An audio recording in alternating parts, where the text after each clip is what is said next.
এই বুড়ি মহিলাটি 90 বছর হবার পরেও সে নিজেকে এমন ভাবে সাজাতো যেন তার 20 বছর। আর ওই পুরনো রেল স্টেশনের বেঞ্চে গিয়ে চুপচাপ বসে পড়তো, কারণ 65 বছর আগে তার স্বামী এইখানে বসে একটি ওয়াদা করেছিল। আর সে বলেছিল সে একদিন এইখানেই ফিরে আসবে। যেই দিন যুদ্ধের জন্য ট্রেনে করে যায় ওই দিন তাকে একটি কার্ড দিয়েছিল। আর যখন সিটি বাজে তখন ট্রেন চলে যায় এবং সে অনেক কান্না করে। আর সে ওই কার্ডটিকে ভালোবেসে চুমু দেয়। তার মনে হয় কয়েকদিনের যুদ্ধ হবে, কিন্তু এখন শুরু হয় পুরো জীবনের অপেক্ষা। আর নিয়মিত তার চিঠি আসতো যেটা তার জীবনের অংশ হয়ে গিয়েছিল। কিন্তু একদিন ডাক টিকিট তার কাছে খবর নিয়ে আসে তার স্বামী মারা যায়নি, কিন্তু হঠাৎ উধাও হয়ে গেছে। সে বিশ্বাস করে যে তার স্বামী তার ওয়াদা ভাঙবে না আর ঠিক একদিন তার কাছে ফিরে আসবে। তাই সে প্রতি ভ্যালেন্টাইনের দিন সে এসে অপেক্ষা করে। এখন 65 বছর কেটে গেছে, তারপরও সে আসতো, চিঠি পড়তো এবং তার অপেক্ষা করত।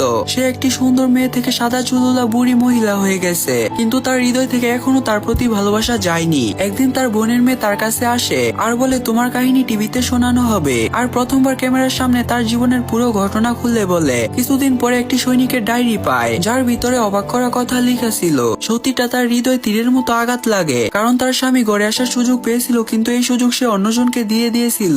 কারণ একটি মিশনে গিয়ে তার জীবন দিয়ে একটি ছোট্ট ছেলেকে বাঁচিয়েছিল এবং তারপরে আর কখনোই ফিরে আসেনি। 65 বছর পরে একটি অফিসার তার স্মৃতি তার হাতে দেয় আর তার ভিতরে ওই কার্ড ছিল যেটা কোনো এক সময় সে তাকে দিয়েছিল এবং তার ভিতরে ওই ছোট বাচ্চাটির ছবি ছিল। সে পুরো ভেঙে পড়ে। পরের ভ্যালেন্টাইনের সময় সে আবার ওই স্টেশনে আসে, কিন্তু এবার তার স্বামী সত্যি ফিরে এসেছে। আর ফিরেছে সম্মান এবং পুরো দেশের ভালোবাসার সাথে। এবং তার স্বামী তার ওয়াদা রেখেছে, কিন্তু একটু অন্যভাবে। 65 বছর অপেক্ষা করে সে এতটা কষ্ট পায়নি যতটা কষ্ট সে এখন পেয়েছে, কারণ কাউকে সারা জীবনের জন্য মন ভরে ভালোবাসে আসল ভালোবাসা। আচ্ছা, তোমারও কি এরকম কোনো মনের মানুষকে মনে পড়ে? লাইক করে কমেন্টে জানাও।